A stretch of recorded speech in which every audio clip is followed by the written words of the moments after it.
Good morning mga karakons and hello world. Update. Pasensya na kung grabe 4 days bago mag-update. Ayan. Kasi meron po kasing mga nag-repair ng bahay. Marami nagpupukpok. So, hindi po ako makapag-vlog. Ayan. So, ngayon, i-update ko lang po kayo. Yung mga singsing, ito na po. Ready for pre-polishing na. Ayan, yung pre-night. Tapos, yung jade dark green, yung white ginawa ko na rin siya kahit na walang DP kasi para dire-diretso yung gawa, parang ganun. Kasi parang pagka natuto po kasi kayo na mag gem cutting, parang nakaka-addict, para kang pag wala kang ginagawa parang nakakabagot, parang ganun. Yan, so ginawa ko na rin siya kahit walang DP. Ito po yung yellow jade ng Sambales. Hindi, bright jade ng Sambales. Ang tamang tawag pala dito ay chicken bone. Yung kulay niya. Chicken bone jade. Yan. Yung pala tunay na tawag sa kanya. Pagka kulay yellow. Ito yung bibigay ko sa aking kaibigan. Yan. Tanda ng pasasalamat. Yan. Ang laking bagay kasi nung nangyari eh. Yan. Kung di dahil sa programa nila, hindi ako makikilala. So, ito po yung sign of appreciation. Yan. Tapos ito naman, dark green jade. Kasama po ito nitong puti. Yan. Sakto na po yung mga gitna niyan, yung sukat nila. Ipapolish na lang po yung gitna at saka yung labas. Tapos, meron po akong mga inihabol na gawa. Ito po yung Calcedony. Plain lang po ito. Wala siyang inclusions. Ayan, white. Ito naman ay agate. Galing lang po yan sa isang bato. I-explain ko po sa inyo mamaya pagkatapos ng aking mga gagawin. Ito po ay galing sa isang stone lang. Pero, magkaiba sila. Tingnan nyo po. Yung isa, very clear. Yung isa, medyo cloudy. Pero sa isang stone lang po yan. Yan, sagad po. Ito po ang tawag dito, agate. Na kulay white. Hindi lang masyadong kita yung kanyang bandings kasi super clear. As in super clear. Yan. I-explain natin mamaya yan. May kitang may waterline siya na medyo malabo. Hindi kasi kita sa camera pero in person makikita po yung waterlines niyan. Yan. Sa isang stone lang sila galing pero magkaiba. Yan ang ating itatopic mamaya pagkatapos kong mag pre-polishing. Kasi ito, pre-polishing na rin ito. Tatapusin ko na ngayon kasi may mga next pa akong mga nakapila na gagawin. Yan. So, wait lang po. At ako yung magsisimula na. Pero, hindi ko na po bibidyohan yung Hindi ko na po bibidyohan yung pre-polishing nito kasi ganun din eh. Tsaka wala din po maghahawak. Yan. May pasok kayo ng mga bata kaya wala maghahawak. Yan. Pagka naman po nilagay ko dito, hindi rin kita yung aking ginagawa. So, ayun. Yun nga ang aking iniisip kung paano ko siya makukuhanan ng magandang anggulo. Yung gumagawa ako pero ganyang kalapit yung camera. Yan. Yan. Kaya nga, yun nga po ang aking pinagdadasal na sana nga po ma-monetize tayo. Para kung halimbawang sumahod na tayo kay YouTube, makabili ako ng mga kagamitan na maayos para sa vlogging. Yan. Para halimbawang kahit na walang maghahawak, baka makakuha ng magandang anggulo, maipakita sa inyo kung paano sila aktual na ginagawa. Kasi pag ganyan ang kuha, bukod sa malayo, tagilid, di ba? Pero pag ganyan, mas kita sana yan Yan, mas kita sana siya eh. Yan, so babay na po muna. Bibidyoan ko na lang sila pag tapos na sa pre-polishing. Wait lang po. Yan, tapos na po ako sa pre-polishing gamit ang 1200 grit na diamond flat laps. So gagamit sana ako ng 1500, kaso may problema po. Tingnan nyo po yung yung grits. Ano ba yun? Dito lang yun eh. Wait lang po. Nahanap ko lang yung grits ko na 1.5.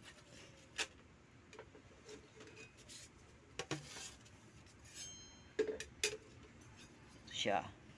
Yun yung wala na siyang laman. Ubos na. Wala nang 1.5. So, hindi na ako gagamit ng 1.5. Didiretso na po ako sa sandpaper. Hindi ko napansin na wala na pala akong 1.5. Yan o, wala nang laman yan o. Bakal na po yan eh. Yan. Sobrang nipis. Nagiging masyado ng commercialize yung mga gamit. Yung parang habang nagiging in demand, pumapangit yung performance ng mga flat laps ngayon. Ito siguro mga 6 times ko pala nagagamit yan. Tingnan nyo naman, oh. Wala naman akong ginagrind na matitigas. Wala akong ginagrind na mga diamond or ganon. Puro semi-precious stones lang pero naubos yung diamond niya. Ay. So, yan. Magsisandpaper na ako. Tingnan ko po kung ano magiging resulta. Kung kikinta ba siya or hindi. Kung hindi dadaan sa 1.5. Yan. So, wait lang po. At akin ang umpisahan. Hello, update. Ito na po. Tapos na po ako sa sandpaper polishing. Tapos na. Pupunasan ko na para. Yan. Shiny na siya pero kulang pa rin po yung pagka-shiny niyan kasi dadaan pa po yan sa final. Pero bago tayo dumaan sa final, ipe-pre-polish pa yung loob. Kasi yung loob nito, yan o, magaspang pa. Kaya ang gagamitin ko naman ngayon is yung portom.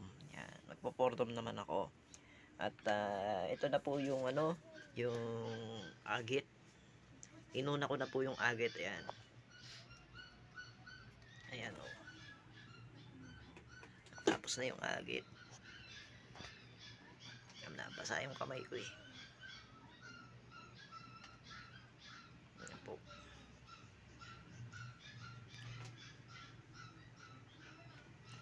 Ayan. Yun, tulad nga po ng sinabi ko kanina, may topic tayo. So, wait lang po. Yan. Ito po, mukhang magkaiba sila ng magkaiba sila ng variety, pero sa isang stone lang po yan galing. Yan. Ito po ay kung mapapansin nyo, wala po siyang inclusions o yung bands, yung pagiging agit. Kasi ang ginawa kong hiwa po sa kanya ay dito ako kumuha po eh, sa ibabaw. Yung ibabaw po na yan, yan yung po yung dito po kumuha. Yan. Yan, agit yan. Yan yung agit kanina eh. Yan o. Mga super clear agits. Para wala pong bandings o water lines, dito po kukuha sa ibabaw. Pero kung ang gusto niyo po ay cabochons na agit talaga na may bandings dito sa gilid, yan kukuha ng cabochons. Yan. So, yung nakikita niyo po na kaninang video ko, yung nasa short, yung short video na para siyang cat eye. Yan po yun. Yan yun. Agit po kasi yan. Yung nakikita nyo na gumagalaw-galaw na yan, yan po yung kanyang water lines. Ayan o. Ayan, so balik muna ako sa aking ginagawa. Mag-ano po muna ako. Ipiprepolish ko po yung gitna para matapos na po ng polishing ngayong araw. Ayan. Medyo pumapangit ang video ng camera ko, nagba-blur. Ayan, so wait lang po.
There's going to be a pop type music or a street music.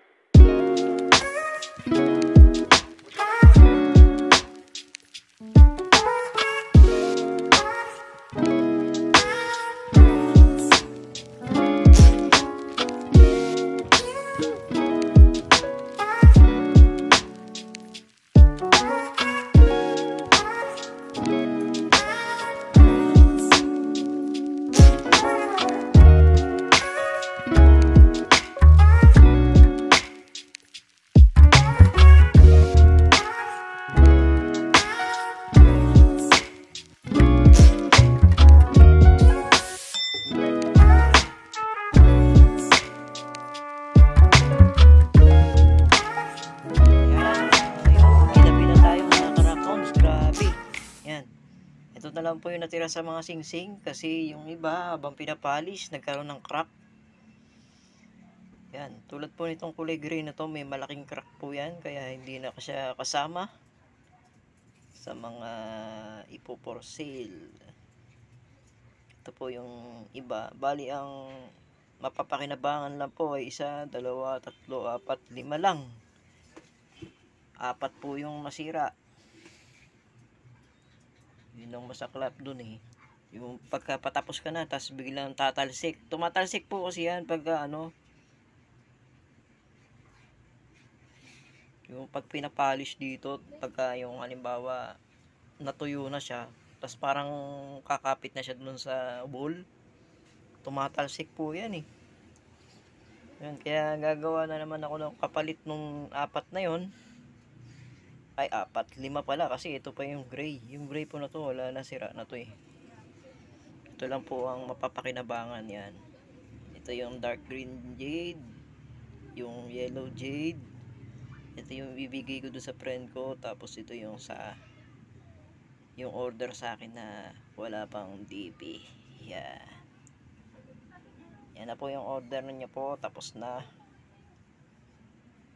Yan. So, yung bibigyan ko na lang sila ng yung sama-sama lahat ng mga nagawa ko na bukas po ng umaga kasi pag po gantong madilim na blur na po yung aking cellphone, kailangan may ilaw pa. Yan, kung wala pong ilaw, napakalabo po nito pag wala pong ilaw. Yan o, kahit pa lagyan ng flash, wala, hindi makikita. Hindi nga po kita yung tunay na ganda ng gemstone, blurry. Yan, so salamat po sa panonood, sa pagsubaybay at palaging pag-share ng aking mga videos.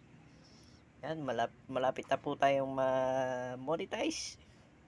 Maraming salamat po sa lahat ng mga subscriber po at kung bago pa lang po kayo sa aking channel, pa-like, subscribe, and click the notification bell para lagi po kayong updated sa aking mga videos na vlogs tungkol sa pag-process ng bato, basic identification. Yan nga po pala, pag-uusapan natin yan sa mga susunod na araw, yung basic identification, kung paano mo masasabing gemstone yung bato na napulot mo. Yan. So, bye-bye na po muna. Bye-bye.